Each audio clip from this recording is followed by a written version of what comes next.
বহুত ইতিহাস এটা। কাজে কথায় মানুষের বন্ধুত্ব হয়, কথায় মানুষের শত্রুতা তৈরি হয়।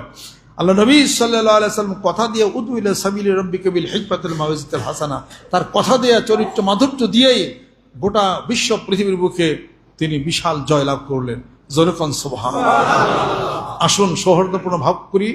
আর যত বক্তা আমরা যারা আছি, ইসলামী বক্তা জেলেই বলুক, সম্মান করেন, শ্রদ্ধা করেন, দেশে শান্তি ফিরে আসবে, মারামারি কাটাকাটি বন্ধ হয়ে যাবে। খুদরা রে খুজুরে ইডা ওটা হ্যানত্যান কয়েটে সব রক্তপাত শুরু করে দিছি।